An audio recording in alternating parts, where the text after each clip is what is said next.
Real quick, does anyone remember this movie happening?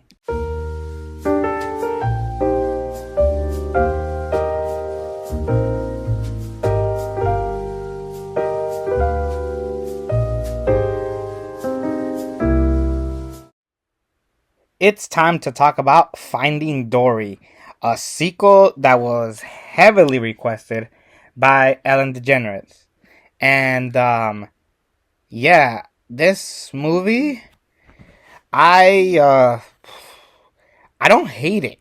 I don't hate the movie. It was fun. I still can watch it, but it's this idea of existing necessarily. Like, if we had Finding Nemo, which is, to all of you who know me, this is my favorite movie of the Pixar franchise. Finding Nemo is fantastic, and Finding Dory just never felt like it needed to happen. Like, yeah, like no one ever said, "Oh, let's watch Finding Nemo too." Um, and Ellen DeGeneres, remember, was like basically advocating for, like, let's do Finding Dory, let's do Finding Dory, and we didn't even know what that was, and eventually they announced it, and then we got the movie, and there was still heart. Luckily, it was still directed by Andrew Stanton, who will be directing Toy Story 5 later on this year, or he already directed it. It's just a matter of when it comes out. But he is one of the OG Pixar guys. Like, him, Pete Docter, and John Lasseter are like the ones that I always come up in my eyes whenever I think of Pixar. And I was pretty satisfied with this movie. The only real problem I ever have with this movie is, if I did not watch this movie never existed, I could be fine. And I don't know how I feel about that. It is a little bit conflicting to feel that way. So, what necessarily is this movie about? Well, basically, it starts with before Dory met Marlin, and it's her as a kid with her parents, and then she gets lost, and we already know that she has short-term memory loss, and she's trying to find her parents, and she's just trying to remember what she was looking for, and in the process, that's how she finds Marlin. So, in the middle of Marlin finding Nemo, Dory was finding her parents. But the rest is history, and basically Dory, Marlin, and Nemo all live together as friends. Nothing else.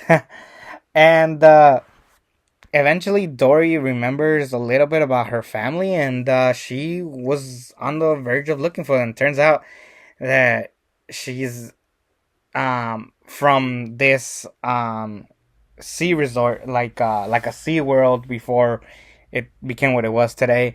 Um, and yeah, she's basically part of this like resort where, like, it's like, I mean, like a zoo for sea creatures or something like that. I forgot what it's called. I feel stupid not remembering.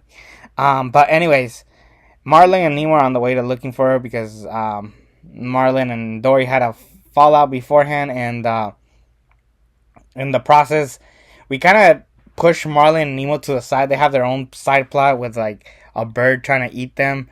But I don't know, their story was kind of irrelevant, and really not that important, if you ask me. There was a cool moment where he meets Fluke, voiced by Idris Elba. That was a funny moment, but they really don't do anything important. And they do go that route where they actually show you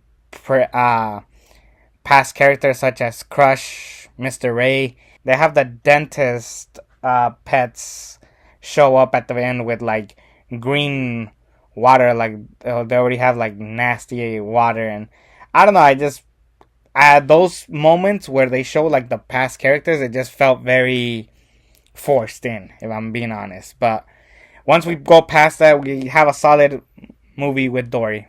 The biggest standout was definitely Hank, voiced by Ed O'Neill. They did a whole April Fool's joke around this time where supposedly Hank has been in all the Pixar movies, but he's been invisible because he can bleed through the character, through walls and stuff. Like, he can basically camouflage. But I don't know. I just I like the story of him. He just wants to be a sea creature being taken away, and Dory just wants to find her family. I was okay with this. The whole journey was fine. They do a whole "What a Wonderful World" scene at the end. The moment really that hits hard was when Dory eventually does find her parents. It's a cute movie. It's very fun.